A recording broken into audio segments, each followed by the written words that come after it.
The following is a presentation of the iRacing Esports Network.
Welcome, one and all, to the iRacing Esports Network this Wednesday night, the 10th of October, 2018. We are V8s Online, and this is the Geodesic Racing Sprint Series Australasia, Round 8 of the 10-round season. We're coming to you live from a virtual representation of the Okayama International Circuit, a tight, twisty, technical, but flowing track where we should definitely see the strengths of these different GT3 cars play off each other. My name is Reese Gardner. Joining me alongside in the commentary box for this 45-minute affair, once again, Brock Cadeye and David Haynes. Brock, time to go racing once again, and the championship, my goodness. Yeah, hey everybody, it's great to be back here, and as Reese said, at Okayama tonight with these GT3 race here, and like Reese said, championship is quite interesting at the moment, as we've seen John Piesnik has taken a dive in the standings there due to having a non-finish, and now Ross Rizzo, our series defending champion, is up in second place, only 31 points behind Luis Paulo Gallon there. So interesting to see the top three there are fairly well spread out from the rest of the field, but I'll be interested to see who goes well tonight, because this is going to be a real form guide as we come into the very last few rounds of this season, and who can come out on top. And I think we're going to be in with a pretty good battle here. Yeah, certainly. And David, looking at those championship standings, the likes of Piesnik, they're still mathematically in contention for the title, but you got to remember, Piesnik has used up his drop round for the season, and you can't drop the final round of the season. So it's really do or die for John Piesnik right now if he wants to retain this championship. Yeah, exactly. He's got to come out swinging, get good results in all three of the remaining races. And that format with the final race not being able to be dropped does mean that mathematically, I think every one of those top three will definitely be in contention when we come to there. It's very, very, very close between those top two. And even this race will have implications going forward for the rest of the season. Yeah, certainly. We're on board at the moment with Ross Rizzo as he makes his way around the circuit. He is currently following Daniel Williams, making a move, coming onto the back straight here at Okayama. That's a potential passing zone there. And Rizzo is another one of our championship contenders. He currently lies second in the championship standings, not far behind Luis Paulo Gallon. And again, it's been a typical Ross Rizzo season. He's just been consistent from get-go to woe. So really looking forward to seeing how he copes with the tight bends of Okayama, Brock. Yeah, well, this is really interesting, this track, because the first half to three-quarters of it is quite open and flowing. Support probably the likes of the Mercedes with that bigger engine in there. But the very last sector of the circuit is tight and windy and really suits the Audi and the BMW more. So you might actually see some really interesting tit for tat, if you will, between these GT3 cars, fighting their strengths and their weaknesses, and how we go from there. So maybe even coming into that last sector and out onto the main straight could see some great overtaking opportunities. I'm really keen to see, and like you said, coming towards the end of this championship, it's all on for young and old, so they've really got to push now, make up those points, because we do not have very long left here. No, certainly not. We also don't have very long left in this warm-up session. In fact, we are ticking over to the race session as we speak. A 45-minute race here around at the Okayama International Circuit. The drivers will have to make a pit stop, and the grid is as follows. John Peasnick has put himself on pole for this one, with Luis Polo Gallon in second, Anthony Winkleman in third, Dane Warren in fourth, with Brad Watson starting from fifth, Martin Silvassi in sixth, Ross Rizzo starting from seventh place, with Jason Hyde, Trent Thomas, and Adam Briggs rounding out the top 10, Brock. Yeah, in 11th place tonight we have Alex J. John, 12th is John Schultz, 13th Daniel Williams, 14th Maurizio Lastres, 15th is Dan King, 16th James McKee, 17th Jamie McKnight, 18th Corey Ott, 19th Ian Bevan, and rounding out our top 20 here, Daniel Cheney. Yeah, and rounding out the end of our field, 21st is Cameron Stubber, 22nd Benjamin Johnson, then Steve Jansen, Les Peck, Andrew Mogridge, Tim Owema, John Grant, and our final car of our 28 starters for tonight is Damon Stockton.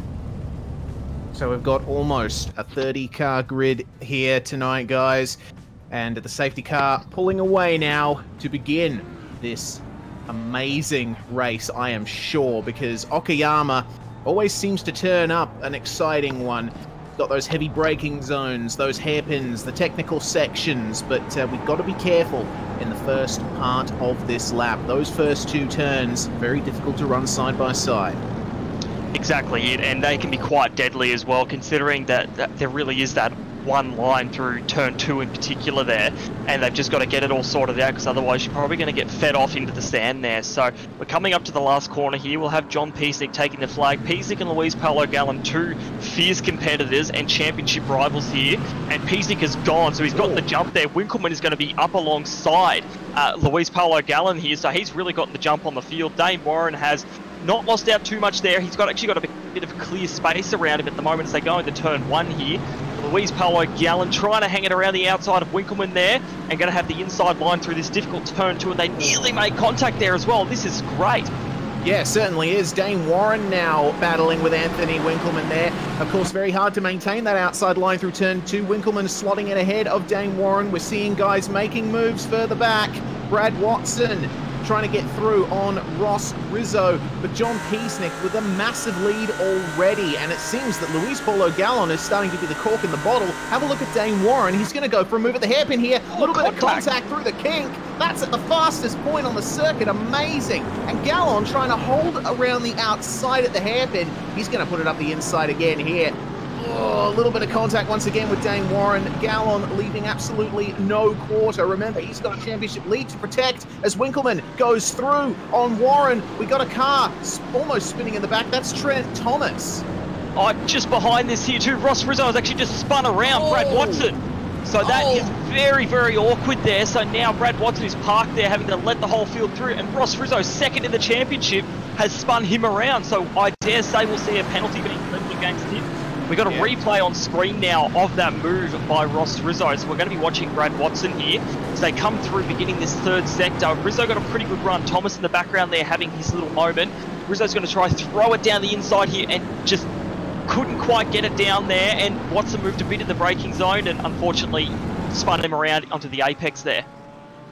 Yeah, certainly did. So we are back live now, and John Peasnick continuing to hold a large lead in this race, but question marks over Ross Rizzo. But with lap 1 completed, we're taking a look at Dan King and Daniel Williams having a fight of their own here. King getting a good exit onto the back straight, David, and it looks to me like he's got the measure of Williams here.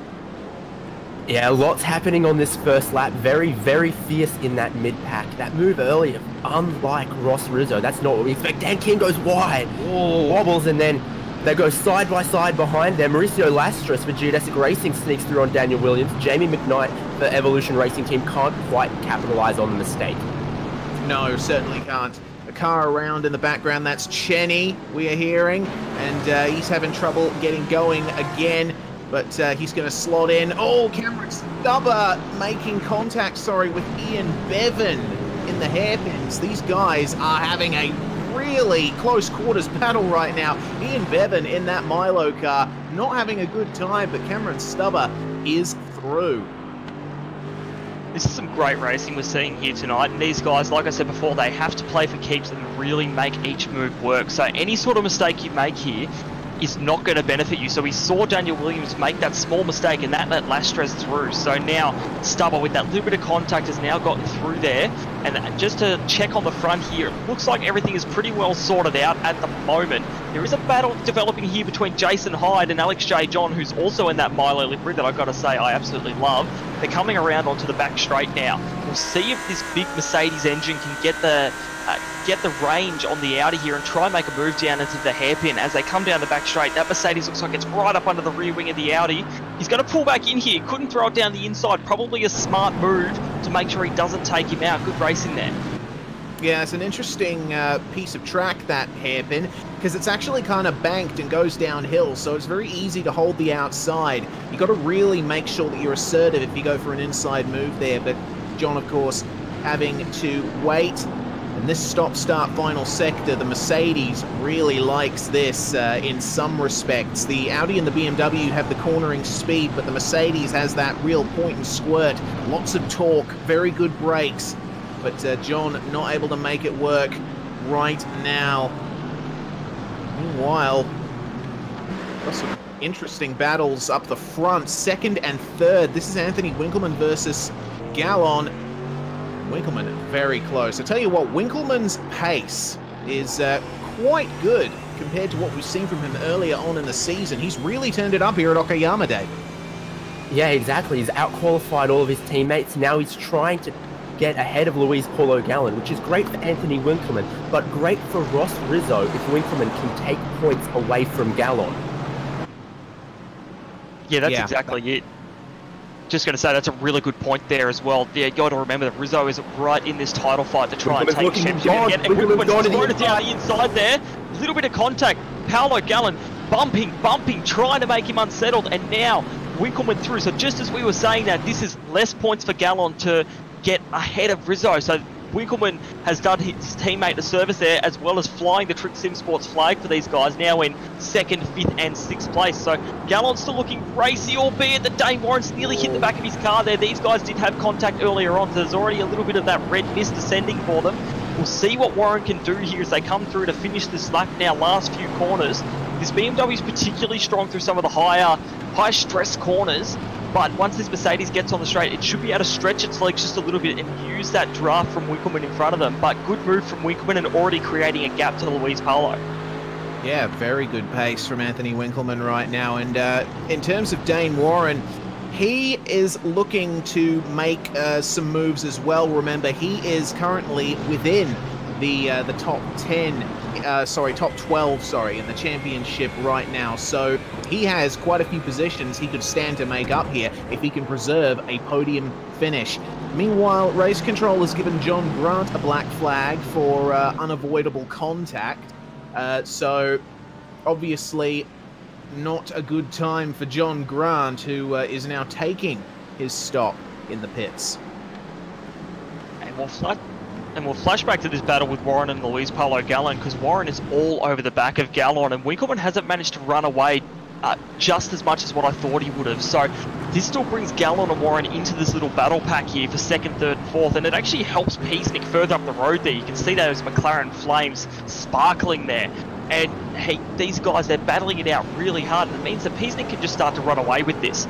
That's exactly what he needs to try and put his championship back on track, and it actually helps with Winkelman taking Gallon. It helps Peacenik as well try and claw those points back, since he did have a DNF last round. Unfortunately, did not pick up any points. Big moment for Warren there. Just about, he's completely missed the apex. We've got Cameron Stubber around as well at the moment after a mistake there. Yeah, and that's in a very bad position there. We've just gone to a replay, so we'll have a look at what happened to him here as he's just going through the the final sector of the course. Is Brad Watson also in the pits? That's interesting. Yeah, well, obviously he was around earlier. He got dropped to the back of the pack. Maybe he's seen his pit window open. He's going to try and get some fresh track and then see where he ends up later on, potentially. Yes, indeed. We saw Stubber there, just spinning by himself in the hairpin. Hearing from our director that Watson might have escaped by himself back to the pits. He's obviously not had a good start. He was involved in a couple of incidents in the first few laps, so maybe the frustration has gone to him. I'm not quite sure what's going on there. Now we're going to have a look at the pack behind Jason Hyde here, as there's a nice little battle pack coming up. Hyde's pretty well clear of it. We've got Alex J, John, Adam Briggs, and then Trent Thomas looming in the background there. He did make that mistake earlier on and fall back a bit in the pack, but yet this Milo car of Alex J, John is yet again in the focus of the camera. We've seen him engage in some pretty awesome battles across the last few rounds here, and he's been getting better and better each round and getting further up the field. So we'll watch them as they come back through towards the end of this lap here. Alex John nearly having a moment there out of the second last corner, now onto the main straight. So Briggs has got a bit of damage on the front of that car, which will make it hard for him to draft up onto the back of Alex John here, and make it harder for him to make a move on these longer straights. He's really going to have to make that time up in the more technical parts of the circuit, like turn 1 and 2 here and the back end of the circuit. Yes, indeed. Those three cars in that battle pack, Alex John, Adam Briggs, and Trent Thomas, actually set almost identical lap times. They were only within a few thousandths or a few hundredths of each other even. That's some really good, consistent pace from all of those guys. David, all driving the same car and having a hell of a battle right now. Yeah, exactly. There'll be some differences in setup potentially between these guys, all of them for different teams here. But, you know, obviously they're all operating very well if they're that close, that consistent to each other. Alex John's done well to get ahead of these guys because he qualified behind them. But now he's not quite getting away from them. Yeah, that's it. He's actually being harassed quite a bit by Adam Briggs and is just not able to break free. But you see Jason Hyde is starting to get back into the sights of Alex John. So we'll see how that particular battle turns out, but it seems that there is a stalemate for that so far. Meanwhile, Anthony Winkleman continuing to maintain that gap to Luis Paulo Gallon for third place, as Damon Stockton, we're hearing, is around, which obviously is not optimal. Getting a replay of that as we speak, so we can just see what on earth happened to him. Looks to me like that was in the last sector of the circuit. Oh, it was the second hairpin. That's very unfortunate. Pretty heavy contact there. Had contact from behind from one of the Force India Ferraris here that tipped him around. From Mogridge, we've just heard from our director. So that was pretty heavy contact. He's kept on going here, but unfortunately, yeah, spun him around and just put him to the back of the pack. He's still up on where he started, but yeah, Stockton has shown some good pace in that BMW over the last few rounds, so unfortunate to see him spun around like that. Yeah, definitely. He's obviously hoping to get a bit further up than what he is. Well, the pack behind Hyde is continuing to rage on. This is now a proper four-car battle. Trent Thomas actually, he's looking up the inside there of Adam Briggs. Just not able to get the traction off the end of the hairpin. But you can definitely see where the cars are making up their various strengths. Briggs running a little bit wide in the last turn. Can do that though. It seems to me like Hyde is able to get a good exit out of that last turn. So he doesn't have much to worry about so far, but the pressure is definitely on. Yeah, that's it. And you can sort of see this four-car battle pack we got here is actually sort of two-car battle packs that are coming together a little bit. And Alex John has got some good pace here that's catching up to the back of Hyde, and then Briggs and Thomas in the background. And we've just heard as well, we do have our first cars in pit lane now. John Schultz, Maurizio Lastres, and Les Peck all coming in for their pit stops with 32 minutes and 45 seconds left to go in this race. So obviously that pit window, excuse me, has opened up, and now we'll see when our leaders as well in particular come in. Usually we see them stop quite late in this race, so be interested to see when they come in, particularly for a strategy point of view, try getting some good laps in the clear. Yeah, that's exactly right. These cars now pulling away. Les Peck, the last of them to get going. So Mauricio Lastres qualified in 14th, so very solid midfield contender there. Definitely be interesting to see where he gets to in the last half of the race, but eyes will be on others throughout the field. See when they decide to go for that pit stop. Tell you what, Adam Briggs is taking that. He's come out of that battle pack. He's decided he's not getting anywhere there. He'll come into the pits now, get that fuel. Maybe they can straighten out the front of his car a little bit while that's happening, but at the very least, he'll get some clean air, and we'll have to see where Adam Briggs is when those other guys he was battling with pit later. Yeah, exactly. So that damage there, if he can get a bit of that repaired and straighten out that front end, there you go. There are fast repairs in this series as well, so that car is now completely straight for him. So like you said, if he can get out in the clear, get some nice air there and really put in some hot laps, he could well end up in front of these guys, particularly now that he's got that fuel in the car to keep going. So he's now out of pit lane, and he's come out to a little bit of a clear spot here. He's got a bit of distance to the guy in front and the guy behind, so he'll be able to keep going here and putting in the laps. Now we're going to flash to Jamie McKnight at the moment, who's actually got Daniel Williams right up behind him, and behind them Corey Ott and James McKee as well. So we'll watch McKnight and Williams here, who have been engaged in the battle pack for the majority of this race at the moment, both in Mercedes, both with a bit of front end damage, so I dare say the playing fields are fairly equal here. Yeah, there's not too many pretty looking Mercedes out there, unfortunately. It was very, very bump and barge on the first lap, especially in the section of the lap, the latter half, with all of the really concertina stop-start tight corners. Yeah, it definitely seems that way. You know, obviously drivers like to take that V-shaped line through the corners, so they're going pretty hard as Jamie McKnight comes into the pits there. No one following him in as of yet. Trent Thomas also in the pits. So these guys going for that pit stop roundabout the first third of the race. Following Adam Briggs right now.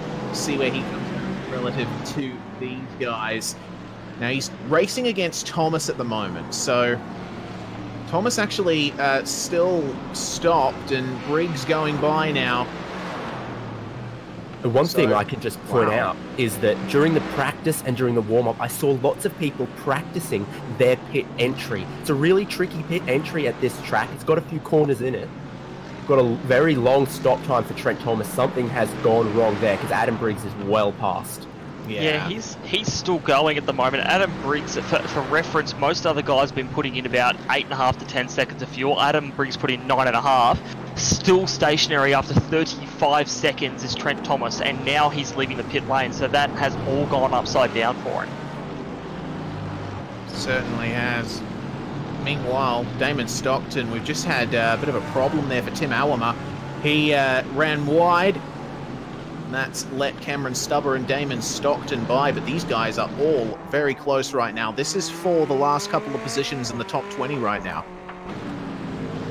Yeah, Stockton's done well to bring himself back into this after that spin as well. So having a good old battle here with these guys, and now, yeah, ahead of Cameron Stubber there. So currently fighting pretty hard in that BMW, trying to make it work. Goes a little bit wider with the first hairpin there compared to Stubber behind him.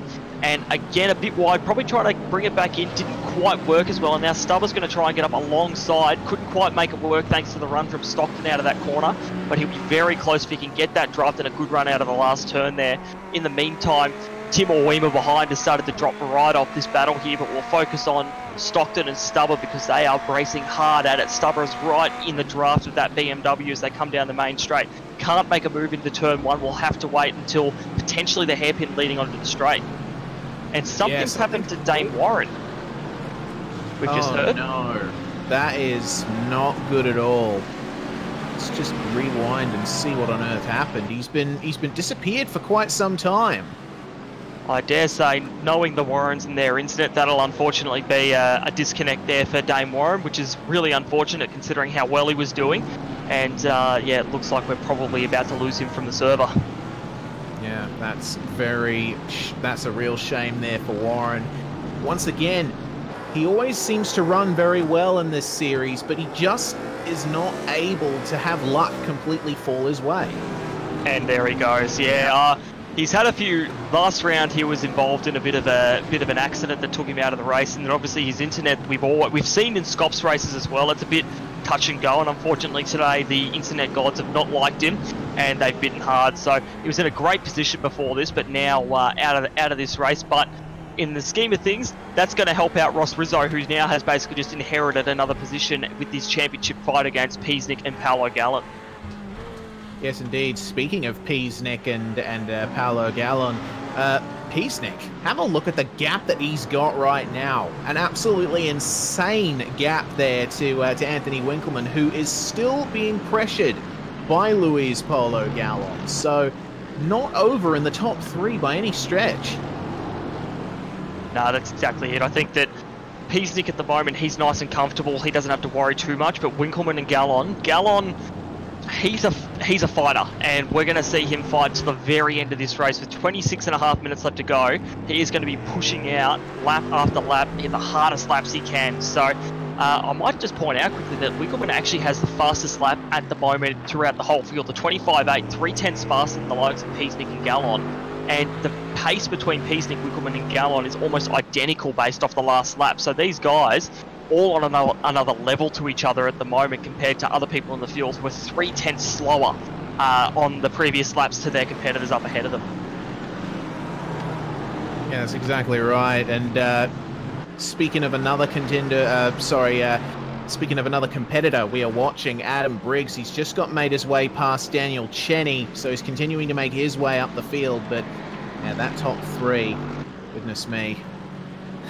I'm really looking forward to seeing how things pan out in this last half of the race. Meanwhile, it looks to me like for the most part the field is spread out. We've got a few more cars taking stops. Daniel Williams and James McKee just pulling away from their pit boxes. And they'll be coming out in the midst of drivers like Damon Stockton, Cameron Stubber, Tim Alwimmer. Yeah, so this will be interesting to see once all the pit stops shake out exactly who ends up where. So we saw Briggs has already jumped the likes of Trent Thomas due to that extremely slow pit stop, whether that may have been he's accidentally put too much fuel in. But Briggs is now about to go past Andrew Mogridge as well at the moment. So he's just about side by side coming down the main straight here. Mogridge, we saw, made contact earlier with Damon Stockton. He's going to fire it down the inside in that Mercedes and make that move work. So that is going to put him up in the 12th spot here with still some of the rivals who was fighting against not pitted yet. So I'm still interested to see he's making moves and still showing some pretty good pace at the moment as well. So his pace is actually faster than a couple of guys up ahead of him. So he's still making up time as we get closer and closer towards the end of this race. Yeah, and the Ferrari gets mugged by a Mercedes in Japan. That's a believable storyline. Oof. Oh, oh my lord. Oh, that stings. That definitely stings. Corey is into the pits now as well. A lot of the mid-pack guys taking those pit stops now. So this would be interesting to see because Corey, sorry Reese, but Corey there, he was one of the guys that was around where Briggs was as well. And we've got Stockton around in the background there. That was an interesting one there, far out. Yeah, certainly. Just got a bit unstuck over the grass, seems that he just caught it. And well, it's an easy thing to do. Replay on screen right now because Okayama, definitely one of those circuits that is of the 1990s. And definitely not much in the way of tarmac run-offs to save you. It's a good save there by him, actually. Just got the grass there and managed to do a bit of a drift through Tokyo drifting, if you will, with the again that Japanese theme there. Do that drift through the last corner and ended up managing to not lose too much time to his competitors around him. So yeah, not a great night for Damon Stockton. I think he'll be walking away from this one wishing he got more out of it. Yeah, no contact, no damage, but he did lose that position to Daniel Williams. Hopefully he'll learn from that. Again, he's taking a bit more, he's just a bit greedy with some of the track limits in a few places, and unfortunately that will bite you around here. Certainly. Second and third currently on screen right now. Winkleman and Gallon, once again. Seems that Winkleman has managed to gap Gallon slightly as they pass Trent Thomas, who is Stopped. Ooh, okay. What is going on there? Seems that he's just pulled over to the side of the track. Yeah, maybe some sort of issues with hardware on his end. Maybe that's why he stopped for so long, not being able to set his settings properly. But he's moving again now, so yeah. Trent Thomas, someone who is usually so consistent and that we always rave about being such a great racer, has unfortunately succumbed to whatever issues he's been having tonight, which is unfortunate to see because he's actually fourth in the championship, so he's right up there and competing for a top 5 in this championship and been doing so well. So unfortunate to see that something's happening tonight to bring him down. Yeah, I think a little bit of speculation, it might have something to do with his VR setup. Trent does race in VR, and he's actually slowing down again here in the final sector. So he must not feel comfortable in the car, must be having issues with his equipment, because otherwise his car seems perfectly fine. That's a real shame to see. Yeah, well, he hasn't got any damage or anything there either, so we'll see if he keeps going. But obviously, being sim racers, our hardware does fail sometimes, be it our pedals, wheel, or VR or PC in general. So we'll see if he can claw back any positions from this. And we're going to look down at James McKee now, who's having a good old battle with Corey Ott as well. Corey Ott still trying to come back through the field after starting 18th and not having the best qualifying effort. But he has made his pit stop as well as McKee, so Ott has cleared McKee at the moment, and we'll see if he can pull ahead. Ott was showing some decent pace earlier on in this race, but obviously he was embroiled in battle there. Adam Briggs, just to point out as well, has jumped Ott and Daniel Williams as well. I believe they're around a similar battle pack there, so Briggs is displaying some excellent pace at the moment. He certainly is, just very consistent. He's in clear air right now, doing low 27s. He's doing the same pace as the leaders are, so that's really where Adam Briggs is, and that will get him a good undercut on everyone else, because I don't think many other people are going that quickly out there. Yeah, definitely. Good point. Adam Briggs with that pace, actually, yeah, matching the pace of Peasnick. So, ooh, this could get very interesting. We're still waiting on the top 3 to make their pit stops. But Peasnick has quite the gap to Winkleman. And, oh, Tim Awema in the progress of spinning. And that is a very awkward place to have an off. Unfortunate for Awema. Currently, replay on screen. He was just in the process of letting leaders by. And as he turns into this turn 2, the rear end of the car just went over that rise. And I don't think there was much he could have done to recover that. Yeah, it's an incredibly tough corner, actually. Doesn't quite look it, but there's a subtle amount of off camber, and if you come into the corner a little bit too sideways, you can see in just slow motion, the rear just kept coming around and he couldn't save it. That's what can happen with the off camber corner. Yeah, that's exactly right, and I guess it's proof in the pudding that Okayama is not as simple a track as it seems. It might be smooth, it might be built to a high standard, but it's very misleading. It can definitely bite you when you least expect it. Yeah, that's it. This track, it rewards pushing hard, but it doesn't reward pushing over the limit. Like you said earlier, it's one of those 90s tracks. There's not that many tarmac runoffs. You run off, you're hitting sand or grass on either side. And these cars, they don't react well to hitting the grass. We're going to flash back to McKee and Ott now, who we touched on before, who are still battling it out here. So Ott hasn't managed to pull away from McKee at the moment, coming into the hairpin now at the back end of the circuit. They're catching Damon Stockton, who hasn't pitted yet, so it's technically a battle, but it's not a battle with strategy, and Stockton might get in the way of Ott if Ott can't clear him very quickly. Yeah, this could get very awkward right now. Stockton, obviously we know he's been having issues over the last few laps, and now Ott is right on the back of him here. Stockton obviously going a bit defensive, well within his right to do so. Will he go for the pits here? No, he doesn't go for the pits this time, but Corey Ott, I think, will be getting a bit frustrated behind that DPR racing machine. Yeah, I agree, and Ott has actually just run wide there coming out of the last turn, so that is going to not give him any favours as he comes down the main straight here. Won't have wiped off too much speed, but probably took away that opportunity to try and get by Stockton.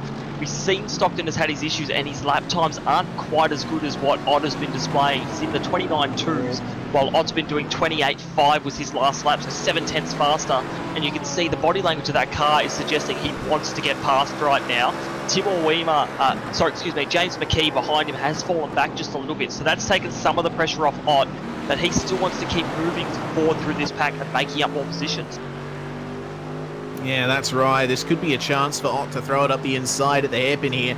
Of course, the BMW has very nice brakes. Ott flashing his lights, and oh, have a look at Stockton. He goes way defensive in the braking zone and actually overshoots the apex a bit. This is a proper battle going side by side, these guys, and Corey Ott is managing to hold on around the outside. Oh, but he just has to give up the position. He's going to go for the move once again here. Stockton. Oh, goodness me. Well, Ott is through. Can McKee follow him? Stockton's not going to make it easy, but McKee getting that traction, and now Stockton has lost those 2 positions. Yeah, a couple seconds ago, I just heard the sound of stamps being licked in Warwick, Queensland, and then Corey Ott came through from quite a few distances back. But it was clear that's what he was going to do, and I'm pretty sure at that point, Damon Stockton decided, what am I doing fighting this anymore? That's exactly what I was about to say, is that Damon Stockton, he hasn't pitted yet, so he's technically in a different race to these guys, and putting up that sort of fight for these positions is risky for everybody, because he still needs to pit, and he's going to drop down the field anyway. So Ott obviously wanted to get by, and like you said, though, the sound of stamps being licked and sent were heard from Warwick in Queensland, and Ott's now by, so he's going to keep on keeping on down the back straight. And we're looking at Daniel Cheney as well now.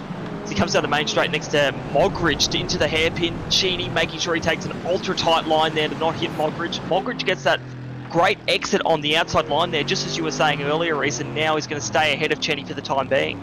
Yeah, Mogridge is actually on a really good run right now. He started in 2050s up to 12th. I don't know if he's pitted yet, but yes, I've just heard he still has yet to pit. But nonetheless, still a good run to be seen from Mogridge, and I don't think he'll lose out too much if he pits in the next couple of laps. But Daniel Cheney, once again, he's another one of those drivers that has made their way up and leaving it very late to take their pit stops. So these guys, it's... Oh, was that a car blowing up, guys? That what was happened? Brad Watson's car still parked on pit lane, relatively unattended with the engine running, and that Audi, I think, has just cooked itself. Is that correct? Yeah, no, Damon Stockton, was it? Oh, Damon Stockton in. Yes. So he's finally decided to take that pit stop, get his tank topped up. Very quick stop for him, and out he is going to go. Obviously, very far down. Very frustrated as McKee and Ott, they're still going at it. Coming into corner leading on to the back straight. Ott getting very nice traction there, and there's a battle pack starting to form behind them, which they're going to fall into if they're not careful. McKnight and Lastres. So McKee and Ott get up in each other's business a bit too much. This could soon be a 4-car battle. Yeah, and we've seen McKnight, he's been flying under the radar a bit, but he's been involved in a few different little battle packs as the night's gone on, and now Lastres as well. We always see him usually battling it out with some people, and it's great because he's a great racer there. So, excuse me, right now McKee is looking for a way past Ott. Ott has shown flashes of pace, but McKee just keeps reeling him back in each lap. Any sort of gap that Ott can get, McKee brings it back in there. So this will be really interesting to see, as we only have 13.5 minutes left to go here. This race is absolutely flying by right now.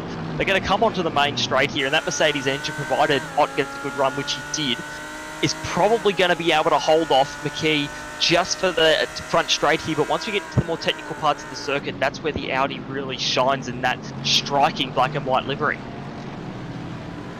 Exactly right. John Piesnik avoiding the pits yet again, so he is stretching this stint out as long as it can possibly go. Winkleman actually coming in, and Gallon stays out, so Winkleman is the first of the top runners to blink here. What is going to happen from here on out? This will be interesting. heard a message from our director saying Gallon may be fuel saving, so to really try and maximise the stint and then also try and claw back some of that time to Peasnick. Peasnick is still doing laps in the low 127s at the moment, and his best lap is a 126.1. So, whereas Luis Paulo Gallon is doing 27.4s at the moment. So, be interested to see just how much fuel each of these guys puts in and whether Luis Paulo has one last push at the end of this race to try and catch Peasnick. We only have roughly 9 laps to go here next time round, so there's not very long once that pit stop's taken to make up that time. 10.3 seconds stationary for Anthony Winkelmann was a pretty long stop, especially considering we know what Trick Input can do. Yes, indeed. Winkelmann actually coming out just ahead of Trent Thomas, it seems, who I believe is a lap down. Yes, he is. So Winkelmann's closest competitor right now is Dan King. Peasnick in. Oh, yes, there we go. John Peasnick blinking. Is Gallon going to follow him in? Yes. So there we go. This is going to be the top 3. Almost decided here. Now, we need to watch Gallon's stop time, because that will prove whether he was fuel saving behind Winkelmann. This also will be following them in. Sorry. I was just going to say, this will be interesting to watch, exactly as you were saying, Reece. That fuel stop time there for Gallon will be really, really interesting to see here. So Peasnick is in that first pit box, Gallon in the second. We've got Silvassi in the background there. It's coming Rizzo in as well. Peasnick gone out of the pits. He is out of there right now. That was, for him, an 8.3 second stop. Luis Paulo Gallon ended up having a 9.6 second stop there. It's going to be close here. Oh, look at that! Winkelmann nearly got Gallon out of the pit lane there, even with that slightly longer stop. He was 8/10 slower for Winkelmann, and he's nearly gotten Gallon, so this is going to be right on here. Tyres are a bit warmer for Winkelmann, so he might be able to make a move. He's right under the rear wing of Gallon here. Oh. Gallon has gone defensive. He's going to throw it in there. Winkelmann's going to try and take it around the outside there. They've nearly made contact. Winkelmann may get the run here onto the straight, and he has. Gallon, little moment there. I do not know who is going to get this position at the end of the straight. Oh, Winkelmann has got it in the straight line there. Gone straight to defensive, nearly taking out Gallon's nose. Winkelmann up into second place now. Courageous driving from both of those guys. What a treat that was. And Gallon! Contact! Oh, no! It's all gone wrong! Anthony Winkelmann spun by Luis Paulo Gallon, and he will be absolutely furious with that. Replay on screen. Goodness me. So Luis Paulo Gallon, Winkelmann moved in front of him to go defensive. You can see that from the onboard. And Gallon, you could already tell, he was trying his best to keep Winkelmann behind him out of the pits, but it looks like Gallon just got desperate there and went for it at that turn, unfortunately making contact with Winkelmann, and that, oh, I don't know how the stewards are going to look at that as we're back live. Yeah, I'm not sure exactly how to read that one, but I'm very interested to hear exactly what race control will think, because it could have a very serious effect on this race. And the on the interesting thing championship about too. that part of... Sorry, Reece. Yeah, it's all good. Just on the championship too, because remember, Gallon is the championship leader. That's exactly it. And the thing is there, that part of the track is very difficult to overtake on, and Gallon threw his nose in there, but really you need to be alongside there.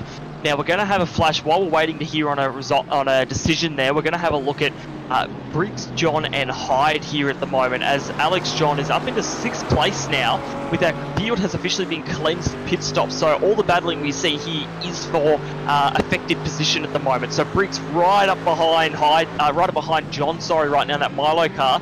John has defended hard. Briggs couldn't throw it down the inside, but John has gone wide there. Briggs is going to throw it up the inside, try and make it work. They're side by side here. John will keep that position for now. Briggs might try and get a run. He's taken to the dirt there to try and get a run, but not going to work for now. John looks like he is absolutely struggling at the moment to get some pace out of that car. Briggs going right to the white line there, but John defending hard near the background here. Hyde probably watching this, licking his lips, hoping for an incident so he can just slip past. Hyde goes a little bit wide there, trying to maximise the run. John still in front as they come around to the last couple of corners here. Briggs not able to find a way past. Yeah, licking his lips, but maybe also licking a stamp, Jason Hyde. We'll see if he decides to go to the post office in the next few laps, but Briggs versus John right now, certainly heating up, and John, you can tell he is having major problems trying to keep these guys behind him. Tell you what though, this run from him has been very good to get up into 6th from 11th place. It's just up to him now to try and hold on to it. He's holding on by his fingernails though.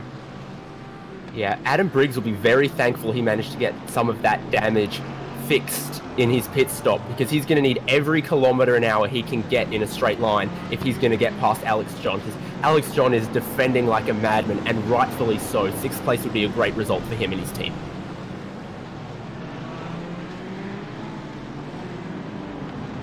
Meanwhile, a 30-second post-race penalty for Ross Rizzo. That is has huge. Been handed down from race control. Now, as we stand at the moment, that would put him down into 14th place. 30 seconds back from where Ross Rizzo currently is between Mauricio Lastris and Jamie McKnight, I think. Now, that can change in a few laps, but that is a huge penalty for that contender. Yes, indeed. Now, what exactly was that handed down for? Oh, Gallon! Gallon's been black flagged too! Now, not going to lie, that doesn't surprise me in the slightest there. I think that penalty was coming, and I think that penalty for Rizzo as well comes from that first lap contact that we saw between him and Brad Watson that took Brad Watson out of the race. So now Luis Paulo Gallon is going to lose all of this. Peasnick right now is probably going to have a field day if he can finish this race up in front. What penalty has Gallon received? Where's that going to put him relative to Rizzo?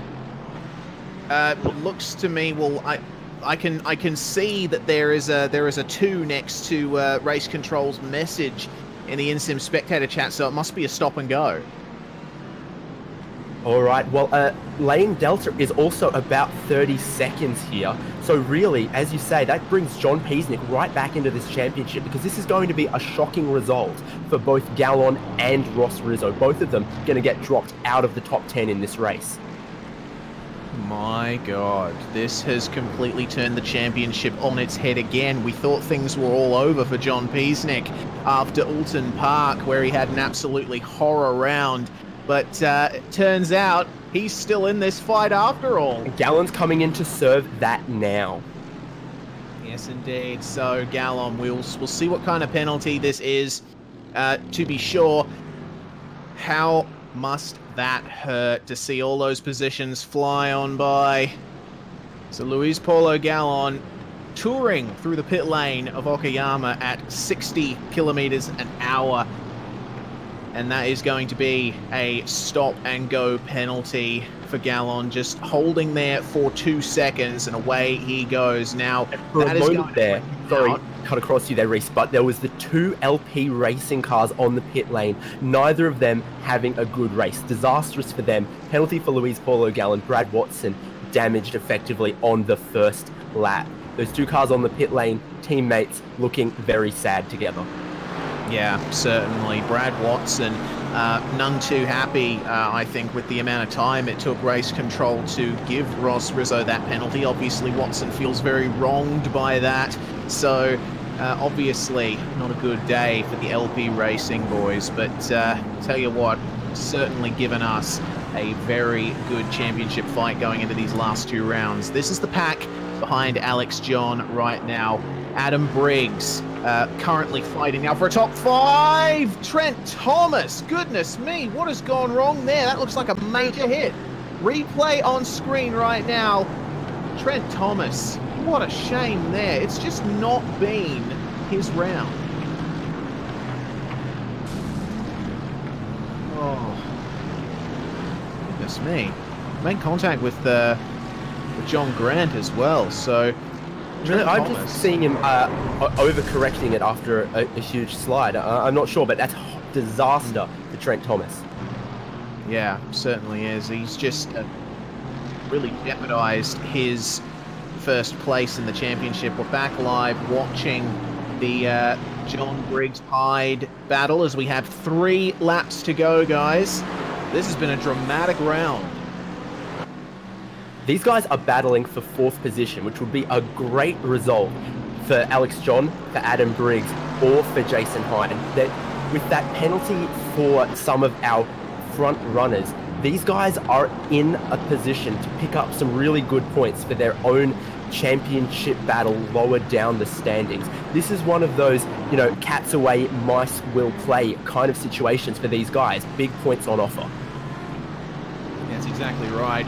A lot of guys have a big chance of leaping up in the championship standings in this race, and you know what, it's these final rounds that really make the difference for a lot of drivers. You can have a poor start to the season, but if you put in these consistent drives like John and Briggs and Hyde are doing, then that can really pay dividends when the season ends.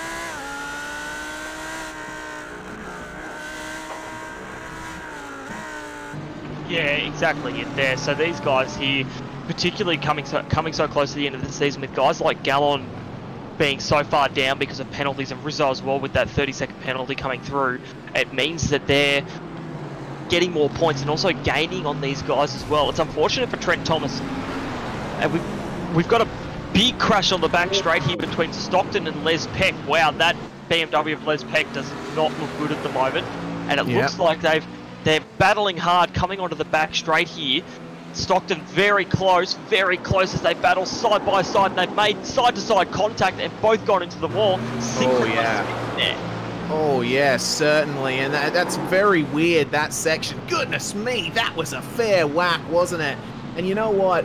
The track just continuing to turn right as you come onto the back straight, it feels like it opens up, but you've got to be careful in that section of the course.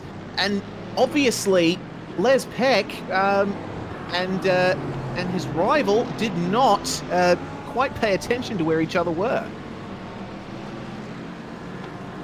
Yeah, I can't say that that was Damon Stockton's fault, but then you look at how hard he was defending earlier against cars that he wasn't on the same strategy as, and you wonder, sometimes you might get a better result if you just don't force the issue too often, and you know when and where your battles are, and sort of give room and bow out of the ones that aren't your fight. Yeah, good point. And I think this will certainly be a round that Damon Stockton takes a lot away from. Obviously, there's a lot of potential being shown there. As we have half a lap to go, we are on the final lap of the race, and John Peasnick is untroubled out in front. Just behind him is Damon Stockton in a very hurt-looking BMW, but he will see the finish, which is fortunate for him, and it will be an improvement on his starting position. But how about John Peasnick in car 555? An absolutely flawless performance from him from day dot when they came to Okayama. You know what? He certainly had some horror rounds this season, Brock, but my goodness, when he puts it together, he really puts it together. Yeah, exactly, and he needed this win coming into towards the end of the season. He needed Gallon to have a so-so race, and he needed this win to claw some points back on him. And now, as you were saying earlier, he doesn't have any drop rounds left, so this win is going to catapult him back up, probably past Rizzo again, and back into second place in this championship. Flashing the lights, he's going to come home, bring home that win by just about over 10 seconds now, about 10 and a half seconds there. And well done, John Peasnick. That was a masterclass in racing around Okayama. Certainly was. Anthony Winkleman coming across the line in second, and Martin Silvassi probably wasn't expecting to get onto the podium in this race, and Ross Rizzo in fourth. Well, he knows that he has got a 30-second time penalty awaiting him, so that won't be the position that he is classified in. Meanwhile, Dan King got a pack behind him coming up to the final few turns. He's going to hold off Daniel Williams and Ian Bevan, and Corey Ott in his race-long battle with James McKee holding him off, and Jamie McKnight almost with them, but just couldn't quite get it. Yeah, in the end, a nice little battle to the end there. We saw James McKee and Ott fighting right down to the line there as well. They were side by side, McKee trying to take that position back, and in the end, Ott just got it, making up 6th position. Rizzo ends up finishing just behind Gallon in the end with that penalty levelled against him. Sorry, just hearing from our director, he'll finish between Bevan and Ott. Sorry about that, guys. So 11th place for Rizzo. Yeah. So in the end, that penalty has brought him back, but we will look through the results now since this race is concluded. So first place, John Peasnick lights to flag victory there. Second, Anthony Winkleman. Third, Martin Salvasi. Fourth, Ross Rizzo. Good night for Trick Sim Sports there in second, third, and fourth. Alex John and that Milo car fifth. Adam Briggs in sixth. Jason Hyde is seventh. Luis Paulo Gallen eighth after that late penalty. Dan King ninth, and Daniel Williams rounding out our top 10 here tonight. Yes, indeed. In 11th place, classified as Ian Bevan with Corey Ott in 12th. 13th, James McKee with Jamie McKnight coming across the line in 14th. Mauricio Lastres trailing him to complete the top 15. John Schultz and Benjamin Johnston taking up 16th and 17th, and the top 20 rounded out by Andrew Mogridge, Cameron Stubber, and the first car a lap down, Damon Stockton. Remaining finishers, Daniel Cheney, Trent Thomas completing 30 laps, but a very troubled race for him. Tim Oema also taking the flag, and then a few laps down, Les Peck and John Grant and Steve Jansen. Dane Warren and Brad Watson, retirements. Very troubled races for those two who could have had a good result here. They certainly could have, and, you know, really hurts the championships of those guys. So, wow, guys, I honestly don't know what to think coming into these last couple of rounds of the championship, because it has been seriously turned on its head here at Okayama. Peasnick is back in the title fight. It's not over for him, and Gallon and Rizzo, they've got more work to do. Yeah, exactly. It's so the fact that Gallon and Rizzo had a bad day today is exactly what Peasnick needed. So he's won the race, done the best he could today, and now he's going to put himself in a really good position for the championship. So, and just hearing from Trent Thomas now, he had 3 pedal failures during that race. Oh my and God. just quickly the touch on Dame Warren as well, his power went out. So that is why he couldn't continue on. So unfortunately for those two, again, I guess the story of today is results gone by of what could have been for our key competitors in Gallon and Peasnick. Gallon and Rizzo, and then guys like Warren and Thomas who were right up there, but had failures of some sort that took them out. It was a tough day for quite a few of the competitors, but I think it was a good day for this championship because now 2 rounds remaining. It is going to be very, very close, and we have even more action to watch. Yeah, exactly. Yes, so I think that coming into the last few rounds here, it's going to be a really interesting fight. And I think we've got Bathurst and Phillip Island. Phillip Island and Bathurst left in this championship, and 2 Aussie tracks that a lot of our drivers know extremely well. I am very excited. Yes, indeed. We have got our top 3 in the commentary booth now with us for our post-race interviews. We'll start with John Peasnick, our race winner. John, after Alton Park, it seemed like your championship fight was in jeopardy, but it seems with developments in this one, you're back in the fight. Yeah, thanks, boys. Yeah, after Alton, I didn't actually know what was going to happen there. I thought it was pretty much, as you said, all over.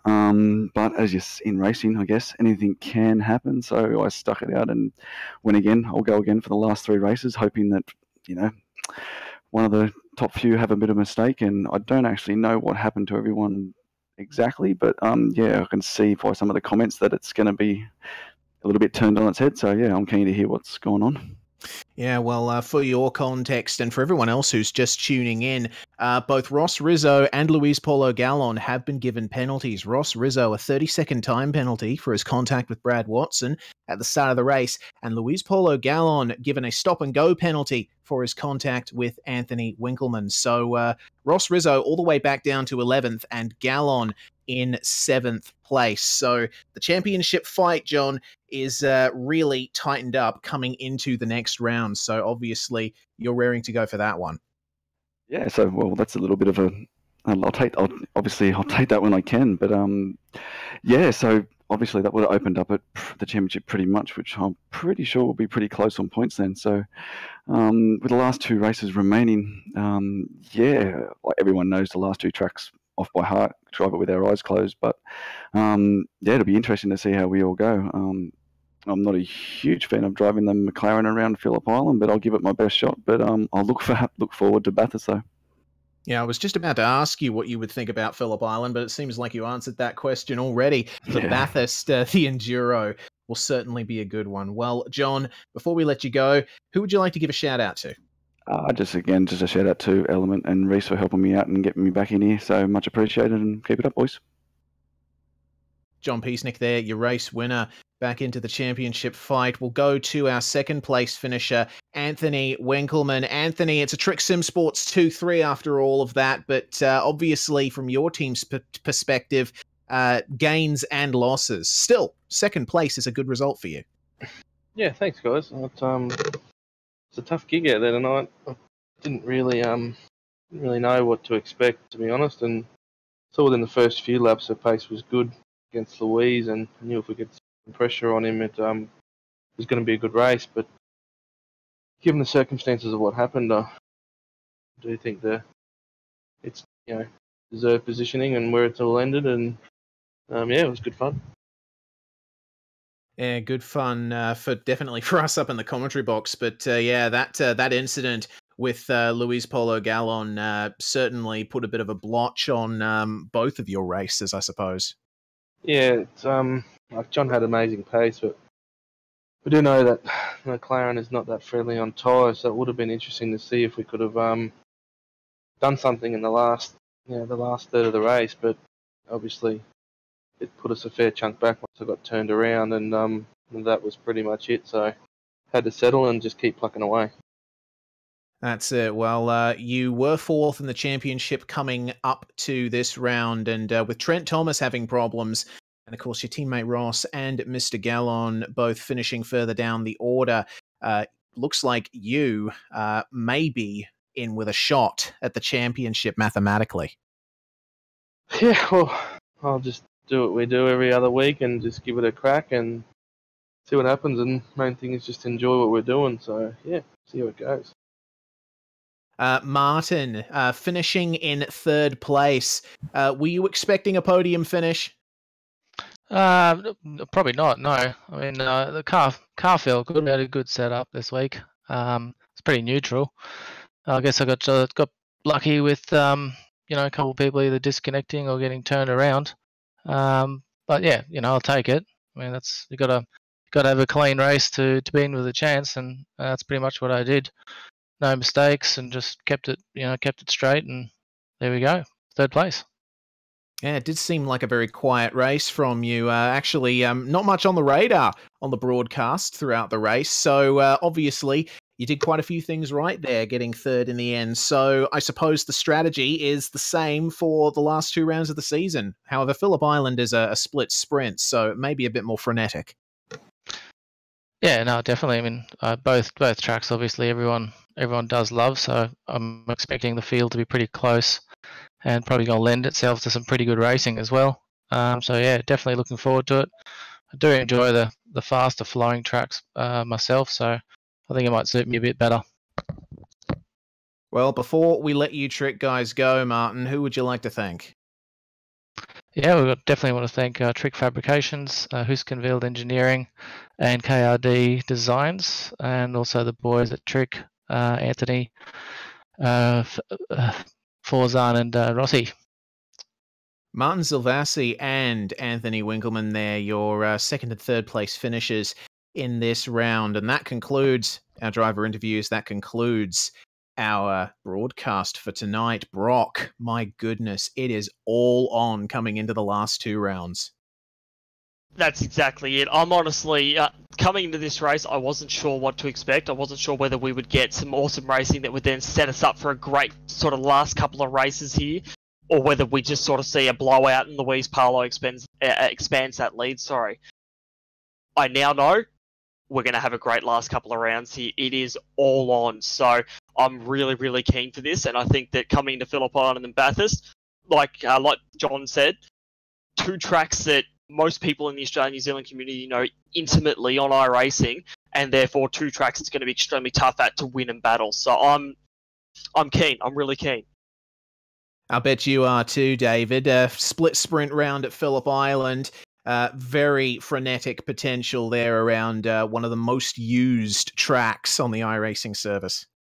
Yep, exactly. Our championship contenders all looked really strong up until this point where we've seen Ross Rizzo and Lewis Paul Gallen crack.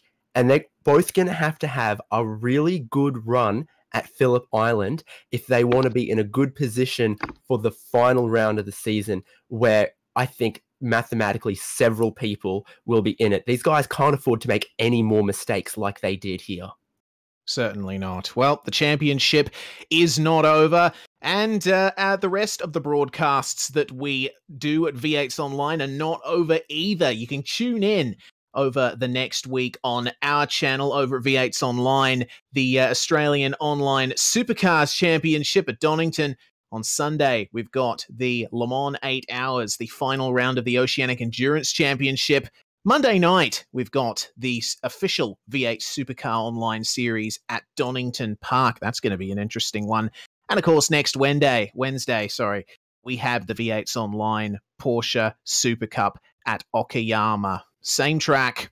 Obviously, we're looking forward to seeing more of the same kinds of battles. Thank you very much, Brock and David, for joining me. It was very fun. Always a pleasure to be here, and looking forward to the Super Cup next week. Thanks, Reese.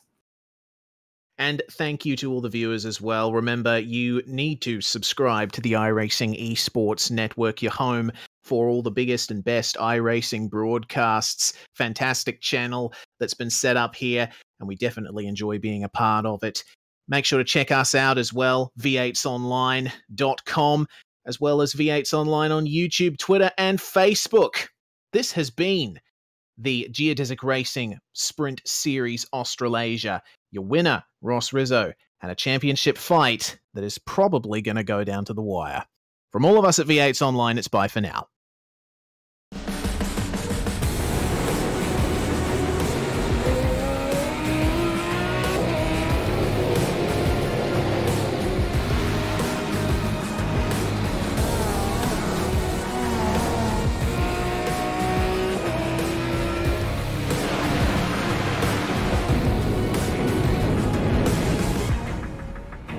The following is a presentation of the iRacing Esports Network.